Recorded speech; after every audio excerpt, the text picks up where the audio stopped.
Every summer, Boston's North End shows its true colors, green, white, and red. So ravioli. It is feast season when the neighborhood's Italian heritage spills onto the streets. With marching bands, lively food vendors, and wall-to-wall people. My first feast. I think that it's fun and crazy. This is wicked awesome. Come on in, dance with me. 2019 marked 100 years of St. Anthony's Feast, a 4-day celebration at the end of August, said to be the largest in New England, the feast of all feasts. The Little Italies of the United States, unfortunately, are shrinking pretty rapidly. But here in the North End, it seems pretty strong. Although the neighborhood has changed, everybody wants to be Italian for a weekend. It's crazy. It's crazy busy. I sell lots and lots and lots of cannolis. We're from Chicago. We come all the way from Chicago over here. They come for the food and entertainment. But the heart of the feast is a sacred ritual brought here by immigrants from the southern Italy hill town of Montefalcione. Feast chairman Joe DiGirolamo. The patron saint of the town was St. Anthony of Padua, brought it here, settled in the Endicott Street, North Margin Street areas, and started celebrating, being happy for the fact that they've made it to the New World and brought some of their culture with them, as well as their faith.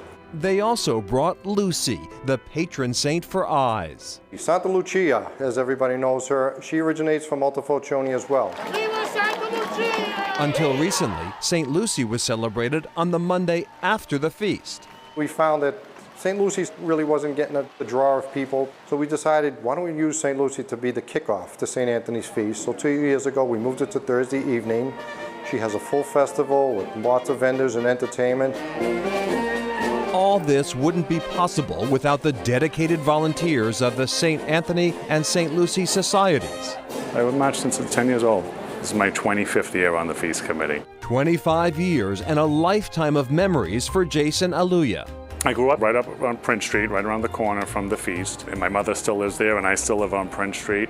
My windows face the bandstand. Ladies and gentlemen, welcome. 100 years this year. It's 1919, and just to be a small part of that is an awesome responsibility, but also an honor. Honor, passion, and emotion. I'm born in Montefalcione. I love my town, I miss it. I was 7 years old when I came here. Didn't speak any English. So this is where I grew up. North Margin Street. That was home plate.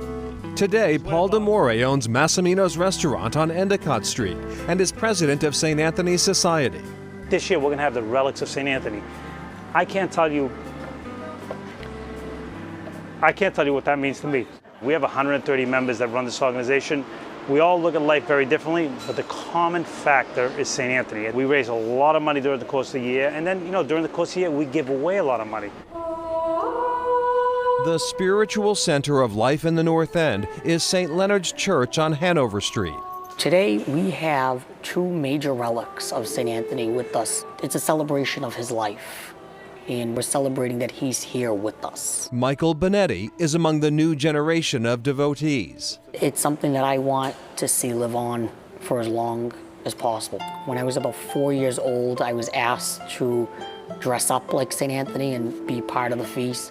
And that was probably one of the greatest joys of my life. I've gone to visit St. Anthony's Basilica in Padua many times and celebrate with the community of Padua, which is a beautiful celebration in Italy. In the name of the Father, and of the Son, and of To mark the 100th anniversary, the Basilica in Padua is represented by Father Alessandro Ratti. It's kind of amazing for me to see these so different cultures coming together, the Italian and the American one. Ratti travels the world, bringing the relics of St. Anthony to worshipers to touch the Saint of Miracles. Many people can come and visit St. Anthony, the shrine, but they really would like to pray in front of the physical presence of the saint. He died in 1231, so almost 800 years ago. And, he is still revered as if it was the first feast of the saint. And so the stage is set for night 2 of the feast, the much anticipated appearance of St. Anthony.